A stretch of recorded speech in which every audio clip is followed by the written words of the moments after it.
Quiero animarle a abrir nuestras Biblias en primer libro de los Reyes, en el capítulo 18. Ahí vamos a estar teniendo nuestro mensaje hoy, primer libro de los Reyes, el capítulo 18. Y una vez allí vamos a comenzar a leer verso 41. Así nos dice la palabra del Señor. Primer libro de los Reyes, capítulo 18, verso 41. Dice entonces Elías, hijo de Acab, dijo a Acab: sube, come y bebe, porque una lluvia grande se oye. Acab subió a comer y a beber, y Elías subió a la cumbre del Carmelo, y postrándose en tierra puso su rostro entre las rodillas, y dijo a su criado: sube ahora y mira hacia el mar. Y él subió y miró y dijo: no hay nada. Y él le volvió a decir: vuelve 7 veces. Y a la 7ª vez dijo: yo veo una pequeña nube, como la palma de la mano de un hombre que sube del mar. Y él dijo: ve y di a Acab: unce tu carro y desciende, para que la lluvia no te ataje. Y aconteció que estando en esto, que los cielos se oscurecieron con nubes y viento, y hubo una gran lluvia. Y subiendo Acab vino a Jezreel, y la mano de Jehová estuvo sobre Elías, el cual ciñó sus lomos y corrió delante de Acab hasta llegar a Jezreel. En el versículo 41, hermanos, va a estar nuestro tema y va a estar el título de nuestro mensaje, donde dice ahí la palabra de Dios: porque una lluvia grande se oye. De eso hablaremos en esta noche. Una lluvia grande se oye. Para llegar a comprender este título, necesitamos estudiar todo el contexto, la historia que rodea a este pasaje. Y lo primero que vamos a notar es la vida del rey Acab. Él era el rey allí. Vamos a ver cómo él llegó. Un poquito hacia atrás, en el capítulo 16, versículo 29. Y ahí vamos a ver quién era Acab y cómo llegó él al poder y dónde ejerció él ese poder. Primera de Reyes, el capítulo 16, versículo 29. Dice la palabra: y comenzó a reinar Acab, hijo de Onri, sobre Israel el año 38 de Asa, rey de Judá. Y reinó Acab, hijo de Onri, sobre Israel en Samaria 22 años. Y Acab, hijo de Onri, hizo lo malo ante los ojos de Jehová, más que todos los que reinaron antes de él. Porque le fue ligera cosa andar en los pecados de Jeroboam, hijo de Nabat, y tomó por mujer a Jezabel, hija de Et-Baal, rey de los Sidonios, y fue y sirvió a Baal y lo adoró. E hizo altar a Baal en el templo de Baal que él edificó en Samaria. Este pasaje nos cuenta los primeros pasos en falso que dio el rey Acab. El rey Acab era un líder en la nación, tenía que también él su gran responsabilidad en el plano espiritual. Pero aquí lo vemos pisando en falso. Se enamoró de una mujer en contra de las leyes de Dios. No era una mujer judía, era una mujer sidonia, hijo del rey Et-Baal. Sidonios eran el lugar donde nació el culto a Baal. Y entonces todos esa, la familia de Jezabel, era una familia dedicada a ese sistema de culto idolátrico. Y el rey ya arrancó mal, se enamoró de la mujer equivocada. Y luego él comenzó a andar en los pecados más que otros reyes que reinaron antes que él. Esta mujer Jezabel influyó de tal manera en el rey Acab que volcó su corazón, lo quitó de Dios y lo inclinó hacia los ídolos, al punto tal que hizo que le levantara allí altar y que le fabricara un lugar para adorar al ídolo Baal. Pero no solamente sucedió esto, sino que Acab inclinó el corazón de su pueblo y lo alejó de Dios y lo volcó hacia los ídolos. De manera que había una gran actividad del diablo en aquel tiempo. Los pasos equivocados de un rey.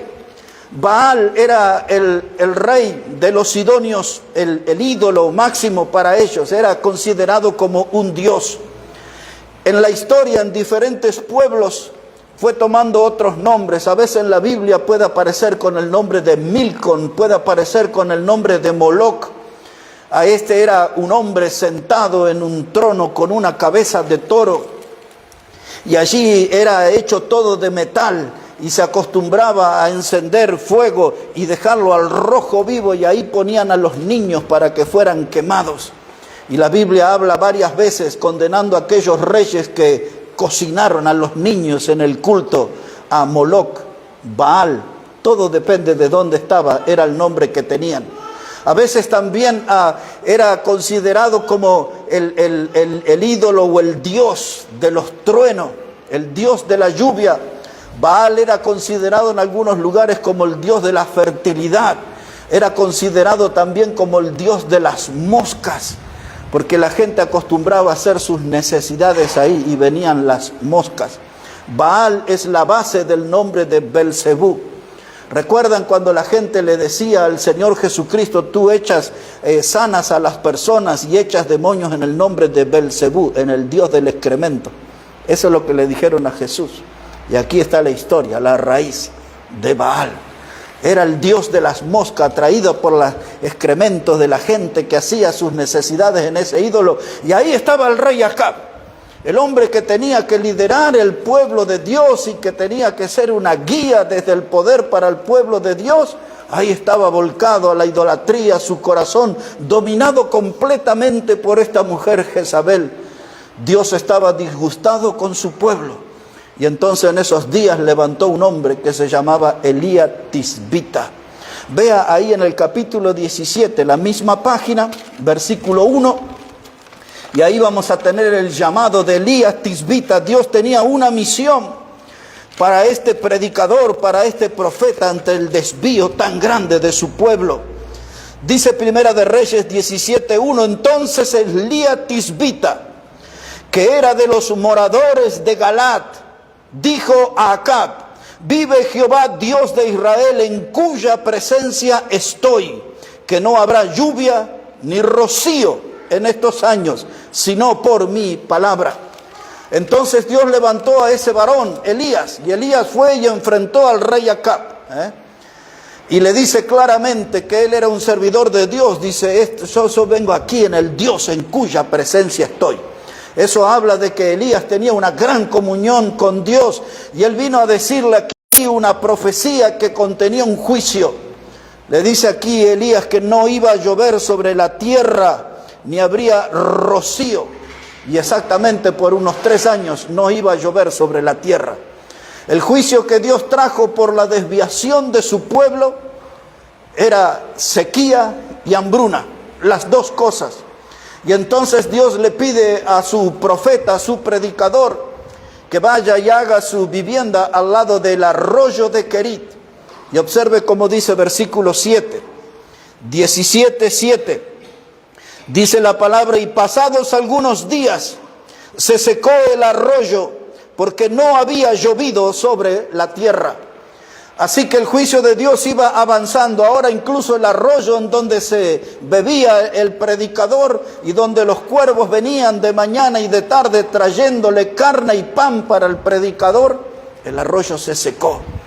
Y después Dios lo hace levantar a Elías y le hace ir en el versículo que sigue, que no lo vamos a leer, solo lo vamos a mencionar del versículo 8 en adelante.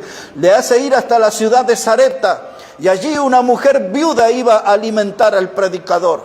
La hambruna era tal que esa mujer estaba juntando un par de leños, dice la Biblia, y tenía un puñado de harinas, iba a amasar un pan, iba a comer ella y su hijo y se iban a dejar morir porque ya no había más nada para comer. Y Elías se presenta allí y le dice a esta mujer que haga eso, pero que el pan se lo dé a él. Y la mujer hace eso.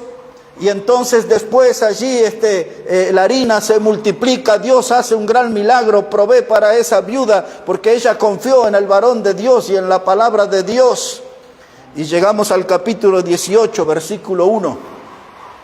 Dice la palabra: pasado muchos días, vino palabra de Jehová a Elías en el 3er año, diciendo: ve y muéstrate a Acab, y yo haré llover sobre la faz de la tierra. Fue pues Elías a mostrarse a Acab, y el hambre era grave en Samaria. Ahí está, hambre y sequía, una gran hambruna. No se conseguía agua por ningún lado. Dice ahí, durante 3 años sucedió esto. Dios le habla al predicador Elías y dice: preséntate ante el rey Acab. Y entonces esa orden se presenta Elías y le dice él que Dios va a hacer llover sobre la faz de la tierra.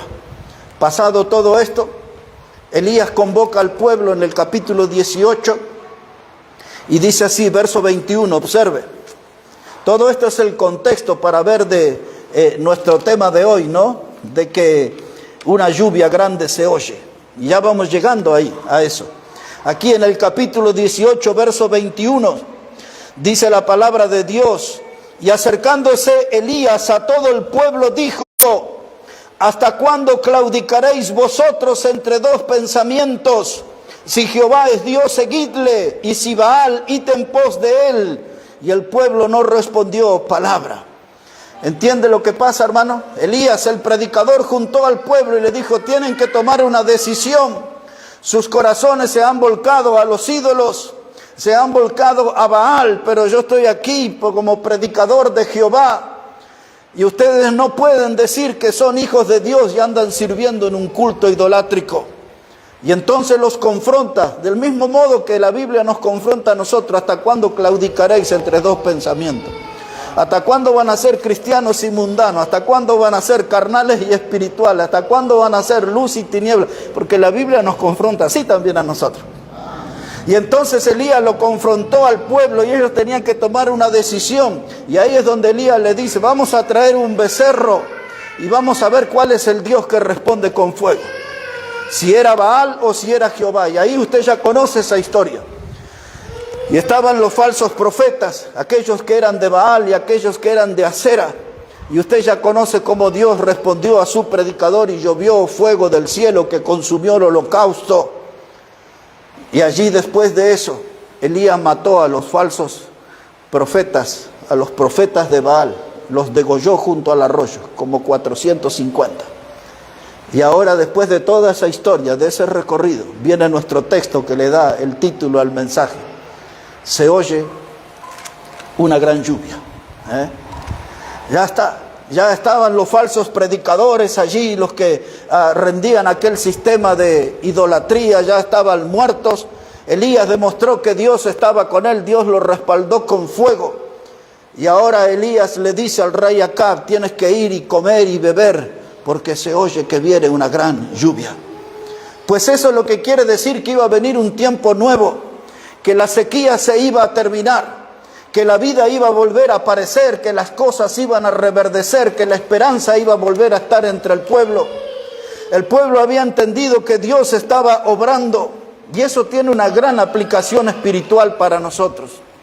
Esto que sucedió aquí tiene grandes enseñanzas para nuestra vida, porque nosotros hay momentos en que necesitamos escapar de nuestros desiertos.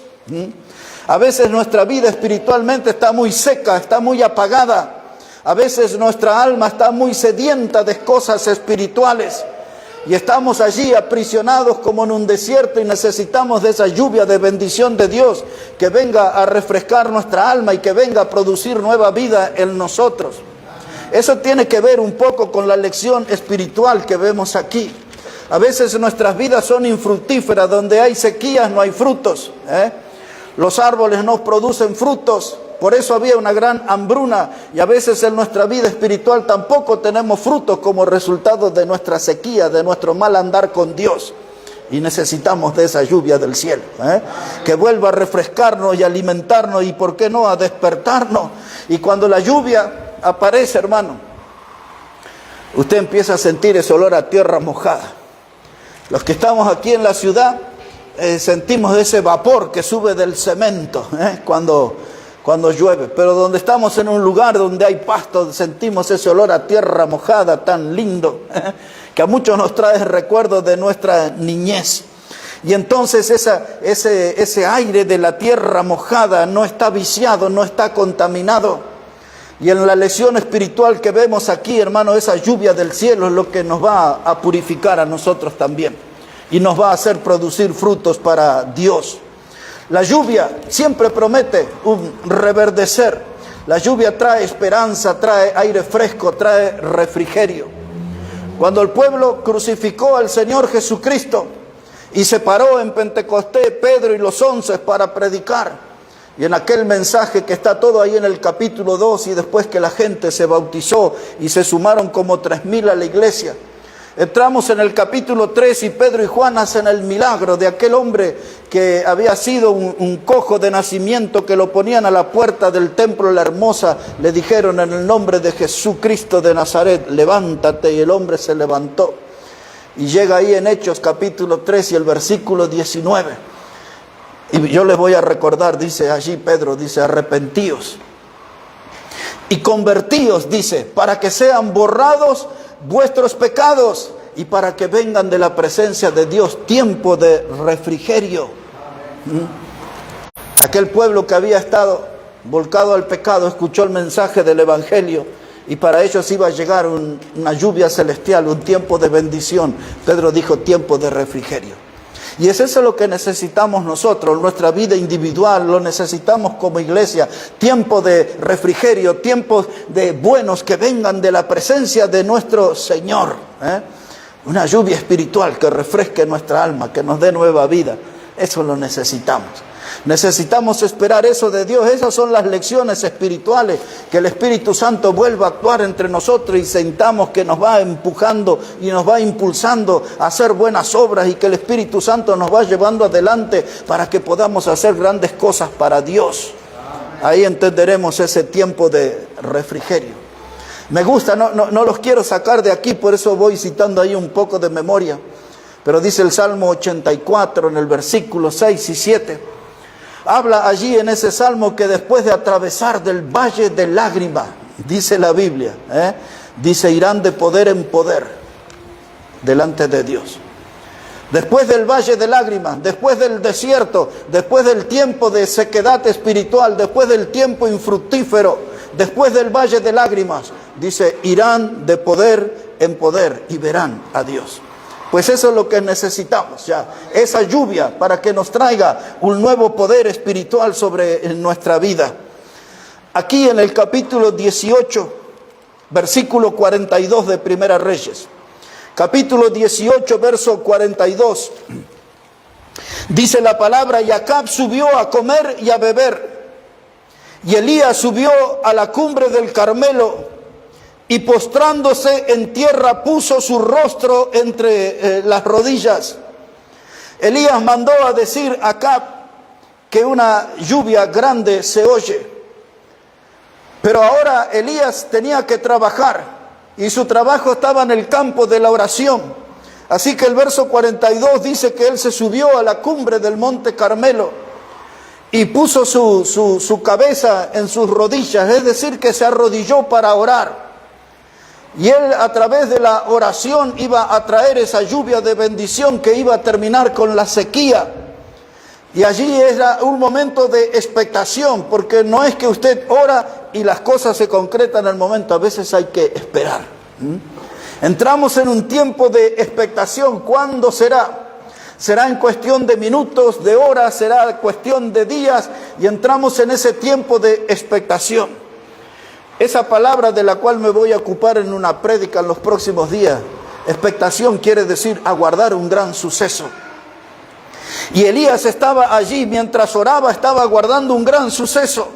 ¿Qué sería recibir lluvia del cielo después de 3 años sin ver una gota venir del cielo? Después de tanta sequía, él también tenía esa expectación en su corazón, estaba guardando ese gran suceso. Y va y le dice a su siervo, tienes que ir y mirar hacia el mar, y dime qué es lo que ves. El siervo dice, estoy mirando, no veo nada, nada, nada, nada. Y Elías le dice, haz ese trabajo 7 veces, ve, mira y viene. Y le decía a Elías, no hay nada. Y Elías seguía orando, ve, mira, y al venir no hay nada todavía. Y así 7 veces. En 7 tiempos Elías estuvo orando. Hasta que por ahí vino el siervo. Y dijo, y allá lejos, desde el mar, veo que está subiendo una nube, como la palma de la mano de un hombre. Algo empezó a suceder. Era pequeñito, parecía insignificante, pero era el anticipo de que la gran bendición de Dios ya estaba en marcha. La bendición de Dios ya estaba en camino. Dice el siervo, veo allí una nube chiquitita como del tamaño de la palma de la mano, pero la veo, allá está. Quiere decir que Dios ya está obrando. Y eso es lo que nosotros necesitamos entrar como iglesia, en esa etapa de por lo menos empezar a ver una manito como una nube, que va a venir lluvia de bendición en este lugar, sobre las vidas que están acá, sobre las familias que nos reunimos acá, que se va a terminar el tiempo de sequía y que va a haber un reverdecer y que va a volver una vida nueva en este lugar. Pero hay que seguir con atención lo que hizo el predicador. El predicador aquí lo encontramos orando, insistiendo, pidiendo a Dios y esperando en el Señor, hasta que empieza a verse esa pequeña manifestación en el cielo del tamaño de la palma de la mano. Para algunos podía ser algo insignificante, para nosotros es importante. Dios estaba obrando, Dios estaba trabajando. Y hermanos, ahí está, tenemos que tener fe y tenemos que saber esperar. Si queremos tener más logros en nuestra iglesia y más frutos en nuestra iglesia y ver más almas salvas y gente bautizándose, si queremos ver a los hermanos cantando con gozo, si queremos ver la gente llegar con alegría, si queremos tener una comunión poderosa aquí en este lugar, hay que tener fe y hay que empezar a orar. Hasta que llegue esa lluvia de bendición. Y tenemos que enfocarnos en ese objetivo y Dios va a obrar y Él lo va a hacer a su tiempo. Y esa lluvia, hermanos, no solo nos va a refrescar el alma y nos va a dar nueva vida, la lluvia siempre sirve para despertarnos. Aquellos que hemos vivido en casitas con chapas, con calaminas, con chapitas de zinc, y esa lluvia cuando es torrencial parece que nos están apedreando el rancho, ¿no? Y esa lluvia nos despierta y nos mantiene alerta. Aún en mis tiempos de niño a veces teníamos que correr con un balde porque entraba agua por todos lados ahí. La lluvia sirve para despertarnos. Así que si viene una lluvia de Dios nos va a despertar, hermano, nos va a tener con los ojos bien abiertos. Elías orando, el siervo yendo y viniendo. Allí la nube del tamaño de la palma de la mano apareció. Y ahora mire el verso 45 como dice. Dice el versículo 45. Le voy a leer el 44 otra vez también. Dice, y a la 7ª vez dijo, yo veo una pequeña nube como la palma de la mano de un hombre que sube del mar. Y él dijo, ve y di a Acab, unce tu carro y desciende para que la lluvia no te ataje.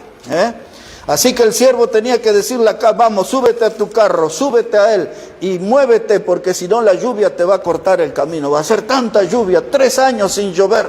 Una gran lluvia se oye, dice el texto. Y ahora el verso 45. Y aconteció que estando en esto, que los cielos se oscurecieron con nubes y viento, y hubo una gran lluvia, dice la Biblia, y hubo una gran lluvia. Ahí está, hermano, los cielos se oscurecieron. El viento apareció, era la señal. Ese viento me hace pensar en Hechos capítulo 2, cuando sucedió aquel gran estruendo, las nubes moviéndose en el cielo, una explosión. En Hechos habla de un estruendo, el pueblo se convocó en aquel lugar, los hombres empezaron a sentir un viento recio y todos fueron llenos del Espíritu Santo y salieron a predicar la palabra de Dios. Pues esta nube, aquí, este viento, me hace pensar en la necesidad de la presencia del Espíritu Santo en nuestra vida, moviéndonos, hermano, y manifestando el poder aquí entre nosotros. Este pasaje, hermano, es una invitación para nosotros a tomar una decisión, de ver si queremos nosotros ver obrar a Dios de esta manera entre nosotros. Que Dios obre con poder, que podamos ver que el cielo se oscurece, que las nubes se mueven, que el viento ahí aparece, hermano, y tenemos que tomar una decisión y no tenemos que demorarnos. Si nosotros como iglesia seguimos trabajando del mismo modo, siempre vamos a tener la misma iglesia. Gente que va, que viene, algunos que se convierten, otros que se bautizan cada tanto. Pero si queremos tener un pueblo en movimiento, si queremos tener una iglesia de acción, si queremos tener una iglesia, hermano, que cada 2 meses tenemos que andar comprando sillas nuevas, entonces hay que tomar una decisión. Y la decisión es la que nos enseña Elías. Tenemos que empezar a orar y a orar y a orar y a orar hasta que aparezca esa nube del tamaño de una palma. Y es la presencia, la señal de que Dios va a querer obrar con nosotros y entre nosotros. Pero hay que empezar por ese primer paso de la oración. La lluvia, hermano, va a ser atraída por oración. Es decir, las bendiciones de Dios van a ser atraídas a este lugar por oración. Así que necesitamos reuniones de oración mucho más pobladas que las de esta noche.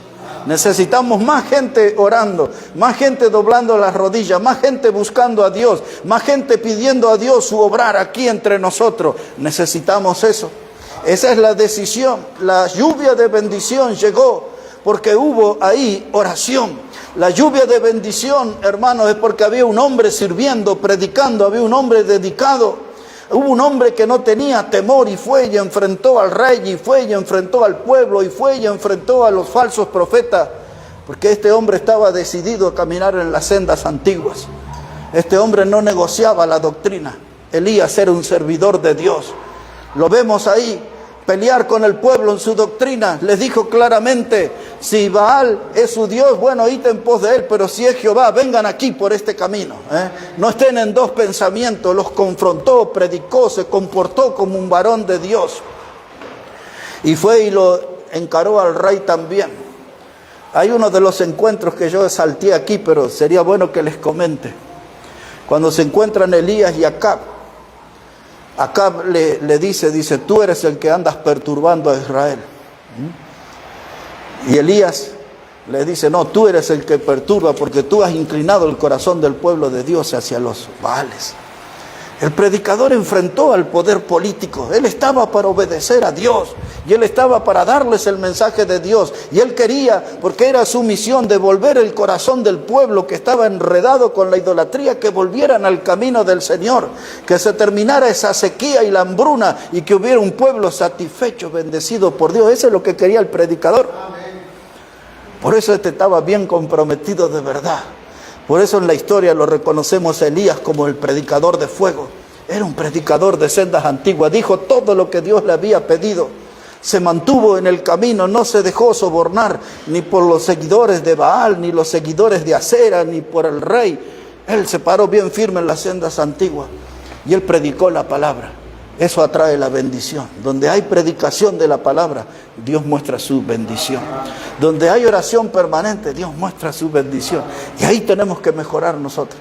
Tener más hombres, más mujeres para orar, dedicarnos más a la oración para que esa lluvia llegue entre nosotros. Y tenemos que nosotros, hermanos, tener más tiempo y mantenernos más en un estado de santidad, porque donde hay santidad, Dios bendice. Donde hay santidad, Dios bendice. De modo que todo esto que estamos hablando aquí en esta noche es todo un desafío para nosotros. Y cualquier persona que escuche en cualquier lugar, esto es un desafío para poner nuestra vida en orden, nuestra iglesia en orden. Y después con ojos de fe y con oídos de fe decir, una gran lluvia se oye, un tiempo de bendición se acerca. Una gran lluvia se oye. Eso solamente se puede escuchar con oídos de fe. No es con oídos que tengan basuras de mundanalidad, no es con oídos contaminados. El oído de fe puede escuchar que una gran lluvia de bendición se oye, que está en camino, que viene hacia nosotros. Terminamos con el verso 46. Dice Primera de Reyes 18:46. Y la mano de Jehová estuvo sobre Elías, el cual ciñó sus lomos y corrió delante de Acab hasta llegar a Jezreel. Ahora hay tres cosas que enseña este texto. Muy brevemente, dice, y la mano de Jehová estuvo sobre Elías. Y es eso lo que todos nosotros tenemos que asegurarnos, que la mano de Dios esté sobre nosotros. Para cualquier servicio que hagamos en este lugar, tenemos que asegurarnos que la mano de Dios esté con nosotros. Moisés mismo, hablando con Dios, dice que si tu mano no me acompañara, yo no quiero ir. No quería ir a ningún lado, sino tenía la certeza de que la mano de Dios estaba con él. Y nosotros necesitamos, hermano, para servir a Dios en este lugar, estar seguros de que la mano de Dios está con nosotros. Porque lo que tenemos que hacer es un trabajo espiritual, no es un asunto de hombre. La segunda cosa que dice el verso 46, primero, que la mano de Jehová estuvo sobre Elías. Segundo, él ciñó sus lomos. Esa palabra ceñir significa ajustarse la vestimenta, prepararse. Y Elías tenía que prepararse para un ministerio mayor todavía, más grande. Y nosotros tenemos que prepararnos. No es que nos va a llegar algo de sorpresa. Tenemos que ajustarnos la vestimenta, tenemos que poner en condiciones nuestra alma, tenemos que poner en condiciones nuestra vida espiritual para estar listos para ser usados por Dios. Ahí está el hombre, sintió la mano de Dios en su vida, se ciñó sus lomos, se preparó su vestimenta para el trabajo. Y ahora dice, y corrió. Y corrió. Y este era el atleta de Dios. Le quiero hacer notar algo de ese verso 46. Dice, y corrió delante de Acab hasta llegar a Jezreel. Ya el siervo de Elías le había llevado el mensaje a Acab de que él se subiera al carro y que fuera hacia Jezreel. Y entonces, hermanos, dice ahí el verso 45 en la parte final, y subiendo Acab vino a Jezreel. Ahí está, el rey se subió en su carro y se fue a Jezreel. Y ahora el varón de Dios se ciñó sus lomos y ahora él corrió delante de los carros de Acab. El atleta de Dios, el hombre que corrió más que el poder humano. Los carros eran armas de guerra, los carros estaban preparados para la guerra. Los carros, a través de ellos se manifestaba el poder del hombre, pero el atleta de Dios iba delante del poder humano. El atleta de Dios, el predicador Elías, corrió de tal modo que iba delante. Y yo estaba recordando esta mañana en aquellos días del Zoom, cuando yo prediqué un mensaje sobre Jeremías, donde él dice que tienes que prepararte para correr contra caballos, dice Jeremías. Y nosotros tenemos que prepararnos. No con cosas humanas, nosotros tenemos que prepararnos para competir y para vencer a rivales mayores. Tenemos que preparar nuestra vida para correr contra caballos. Y aquí está el ejemplo del atleta de Dios. Corrió de tal modo que iba delante de los carros del rey Acab. Un vencedor, un hombre camino hacia la victoria, un hombre lleno de fe. Y se escuchó aquella voz. Dice, se oye una gran lluvia. Una lluvia de bendición. Y hermanos, que esa lluvia pueda llegar aquí entre nosotros y tocar nuestra vida y tocar nuestra congregación. Y nosotros, hermanos, imitar a este hombre Elías. Ser un hombre de oración como él, ser un predicador como él, ser un atleta de Dios como él, ser un hombre comprometido con la causa y con la palabra de Dios. Y un hombre que mostró amor por su pueblo porque se paró y predicó como Dios lo mandó. Y él anunció esa bendición. La sequía llegó a su fin. Iba a haber una nueva vida para el pueblo. Y les dijo, una gran lluvia se oye. Una gran lluvia se oye. Que esa lluvia de bendiciones de Dios pronto pueda estar aquí entre nosotros. Pero vamos a tener que trabajar. Y vamos a tener que orar. Y vamos a tener que predicar. Y vamos a tener que fortalecer la comunión entre nosotros. Y vamos a tener que pararnos firmes y vivir la vida con los ojos puestos en Jesús. Una lluvia grande se oye. Que eso suceda pronto aquí entre nosotros. Vamos a hablar con el Señor. Padre Celestial, te damos tantas gracias en esta noche por tu palabra y por Elías, el predicador de fuego. Un hombre comprometido, Señor, que nos marca el camino para relacionarnos contigo y para servirte a ti. Un hombre de oración, cargado de amor por su pueblo, que predicó, Señor, tu palabra para que el pueblo volviera a tus caminos.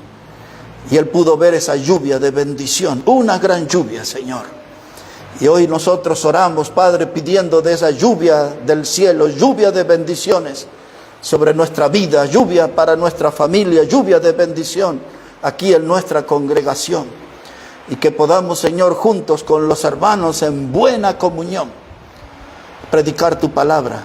Como dice el Salmo 133, porque allí donde están los hermanos juntos y en armonía, allí es donde derrama Dios vida eterna. Y queremos ver gente salva, Dios, en este lugar. Queremos ver gente que está creyendo en Jesucristo como el Salvador. Y ayúdanos a nosotros, Dios, a hacer ese trabajo. Una gran lluvia se oye, que suceda pronto aquí entre nosotros. Lo pedimos en el precioso nombre de Jesucristo. Amén y amén. Amén.